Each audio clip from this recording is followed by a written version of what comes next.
Broadcasting from the Cass Corridor in Detroit, this is The Metro, a slice of news, culture, and conversation.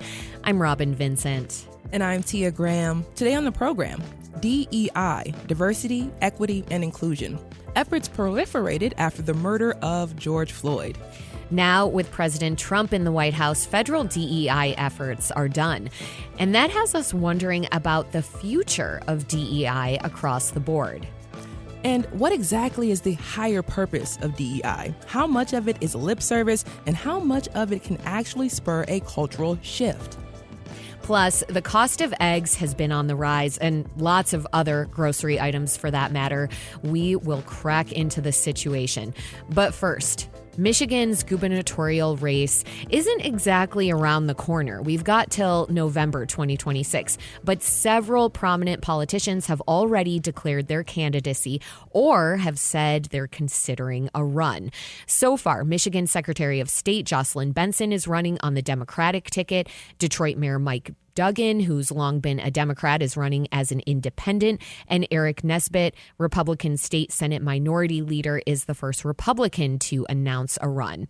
Democratic Governor Gretchen Whitmer is term limited, so she's out next year regardless. And now she's not the only powerful Democrat soon to leave her post. U.S. Democratic Senator Gary Peters just announced yesterday that he will not seek re-election. And Robin, that's raising questions about Pete Buttigieg stepping into the fray as a potential gubernatorial candidate or to run for Gary Peters' Senate seat. A story in Axios reports he's exploring his options. All this means that Michigan, a state that went for Trump in the presidential election, is shaping up to become a key battleground state in the 2026 election. Here to discuss all of this is Simon Schuster. He's a reporter with Bridge, Michigan, a nonprofit digital newsroom that covers statewide issues. Simon, welcome back to the Metro. Thanks for having me. Of course. And, before we look at the people vying to replace her, let's discuss Governor Gretchen Whitmer, a.k.a. Big Gretch. Talk to us about what she has accomplished during her nearly 2 terms in office. Yeah, it's a great question. So obviously, Gretchen Whitmer, she entered office in split government.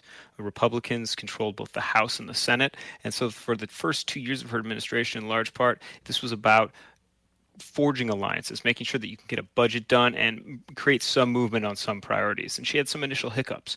I think you may recall in 2019, she had a proposal for a 45-cent gas tax increase to fund Michigan roads, given that she ran on a promise to fix the damn roads. And unfortunately, that proposal fell flat. And so she came out of the gate with some auto insurance reforms, which have proven to be very controversial in their impacts. And then moving forward, she had to deal with the pandemic, which thrust her into the national spotlight. She had to deal with death threats to herself and her family.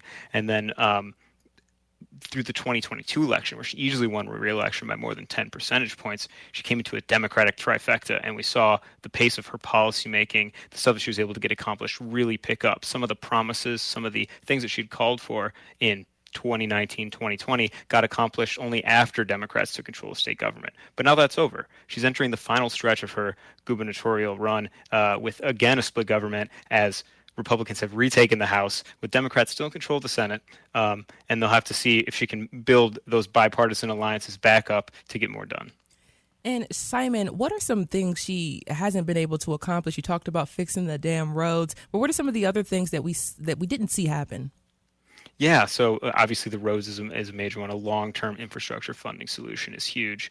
The other things, too, is that she had essentially aligned herself with former President Joe Biden's domestic agenda in terms of his goals of reindustrializing the United States to compete with China in its increasing juggernaut of EV production.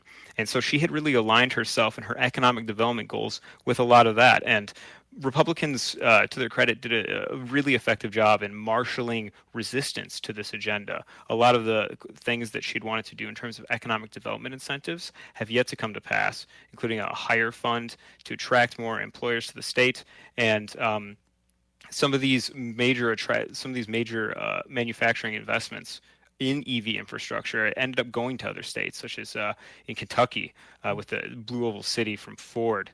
And so realizing these economic development goals is going to be one of the biggest challenges that I think we're going to see impact her legacy. That's perfect timing, perfect segue, because what will her legacy be? It's hard to write a history right before the tenure of the governor is over, but I think that when you look at sort of this Democratic trifecta, some of the movements that we saw on gun control legislation, implementing the Proposal 3, the measures enshrining the right to an abortion in the state constitution. A lot of this movement is significant, and then also expanding financial access to community college. Community college now is free for the vast majority of Michiganders, and there's much more generous scholarship opportunities for college students now going to university than there were in the past as well. And Simon, I will add, she will never be able to run away from the Big Gretch naming as well as her buffs. No. So that's just going to be with her from now on. But as we mentioned, Whitmer isn't the only powerful Michigan Democrat on the way out. U.S. Senator Gary Peters announced yesterday that he won't seek re-election, which is pretty huge for political observers. This was a bombshell. What can you say about Peters' time in office? Yeah, so Gary Peters has served both. He served both in the state legislature and then the U.S. House representing Metro Detroit, and then as well in the U.S. Senate, which he was first elected to in 2014. And his tenure, he's someone who is not one of the more flashy members of the U.S. Senate, not somebody who's you're often seeing, sort of being dramatic in committee, hitting people with zingers who have come up to testify. He's somebody who generally has a reputation as a workhorse, working behind the scenes. He chaired also the Democratic Senatorial Campaign Committee for the past 4 years. But of course, now Democrats have lost the U.S. Senate. Republicans are in control there, and he's clearly decided that this is the next chapter for him, that he wants to, that he's not necessarily going away, he's not disappearing from public life, but he's going to be done with politics at the end of his term. Now let's talk about the significance of these two Dems that we're talking about, Whitmer and Peters, both exiting their posts. Michigan went for Trump in the presidential election. Could Michigan be traveling further down a conservative path with these Dems on their way out? Yeah, it's a great question, because when you look at the records, Republicans have not done well electorally on a statewide basis. They have not won a statewide electoral race since 2014 for some of these posts, for these top jobs. And excluding, that is, of course, President Donald Trump's 2 wins in 2016 and 2024. Now, the reasons for that are manifold, in part because Donald Trump has a unique ability to turn out voters. He brings out his supporters better than anyone else in the Republican world, of course. And in these midterm election years, when we see races for the U.S. Senate like we did in 2024, and also, the gubernatorial race in 2022, the composition of the electorate as a result is different. There are much stronger Democratic support, and it's going to be really interesting to see whether or not Republicans can sort of use the momentum from Trump's election and the changes that are happening in Washington, because so much of the influence and momentum and motivation for this electorate flows downward from the leader of their party, whether they can hitch onto that momentum and then retake the governor's mansion through that. You're listening to The Metro on WDET, Detroit Public Radio. I'm Tia Graham. And I'm Robin Vincent. We're speaking with reporter Simon Schuster of Bridge, Michigan, about Michigan's gubernatorial race and some recent developments in state politics. Now, Simon, let's look at the candidates so far who've announced their candidacy for governor. Let's start with Secretary of State Jocelyn Benson. What are some accomplishments she's touting that would make her a good fit to lead the state, or so she believes? Yeah, so Jocelyn Benson as Secretary of State, really you have 2 primary things that you can run on. One of them, of course, is the administration of our elections. And this is something that allowed Jocelyn Benson to gain a national profile, especially following the 2020 election, as she had to sort of defend the state against baseless allegations of widespread election fraud, and then sort of become a champion for integrity in the electoral system.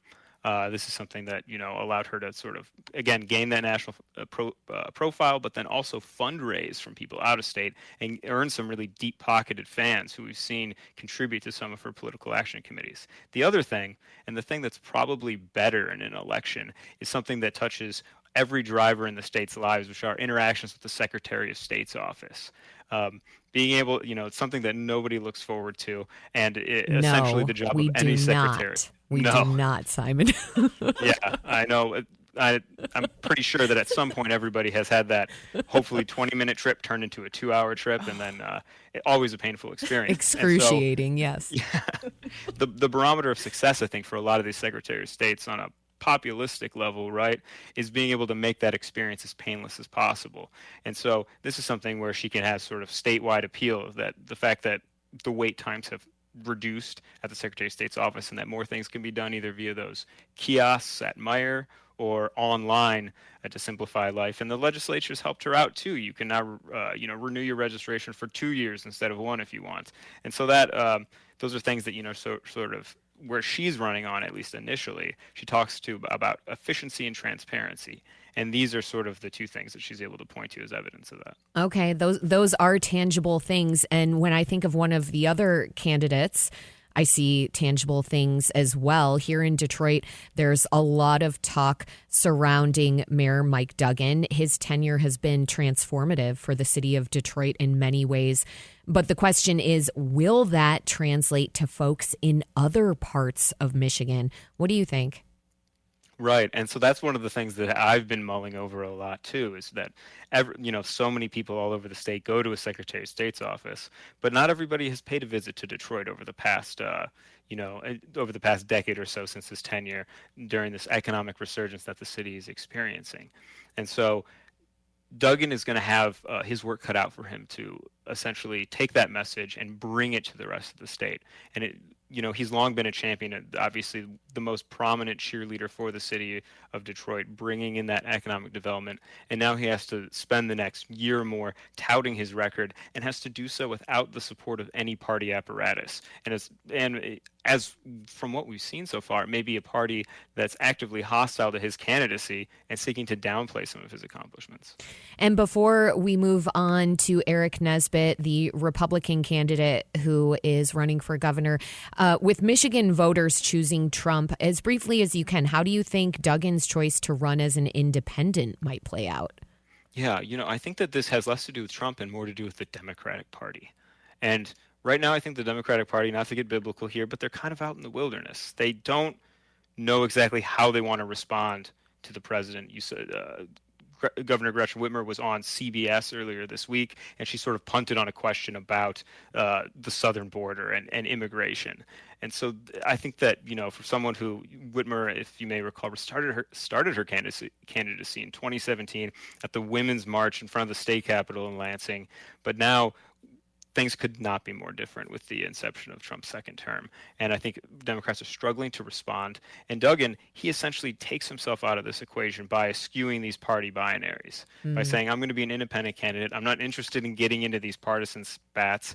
It allows him to sort of focus on what his priorities are and control the message in a way that Democrats, unfortunately, do not have the same opportunity. And so there's going to be a lot of disadvantages for running as an independent, many.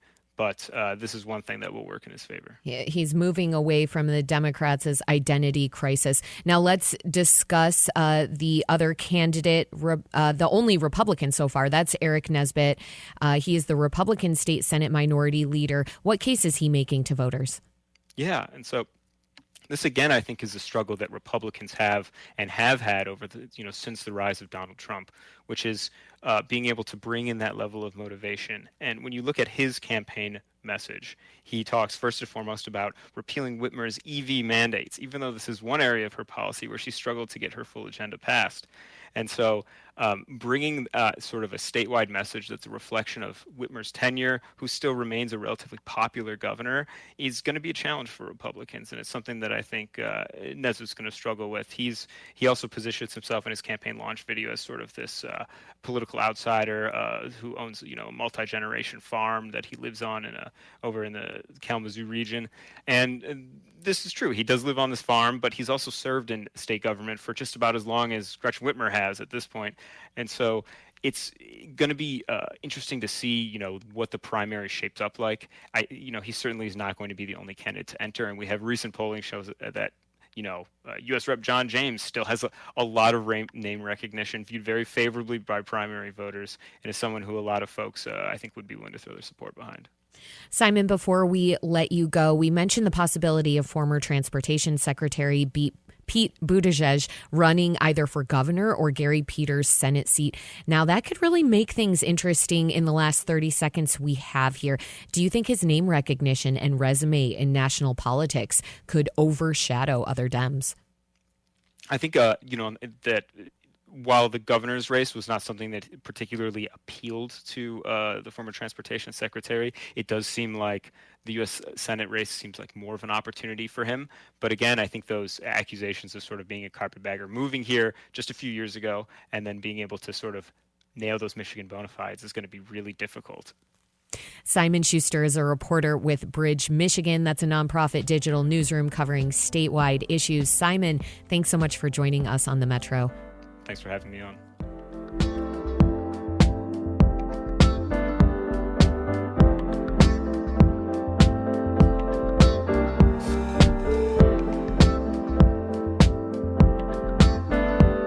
From the WDET newsroom, Michigan and 22 other states are suing President Trump over his order to freeze federal loans and grants. A federal judge has put the decree on hold for now. As well, Detroit, the city of Detroit, plans to give free tax preparation. Detroit is working with 3 agencies to schedule free tax preparation for city residents. The mayor's office says the goal is to help people claim millions of dollars in federal and state tax credits. Coming up at 11, President Trump has already started eliminating DEI efforts at the federal level. We want to know what you think about DEI, that's diversity, equity, and inclusion. Should we get rid of those efforts? Call us. The number is 313-577-1019. And up next, schools in Detroit and some of the surrounding suburbs remain highly segregated. Up next, we'll ask why and look at some solutions. We'll be right back on the Metro. Stay with us.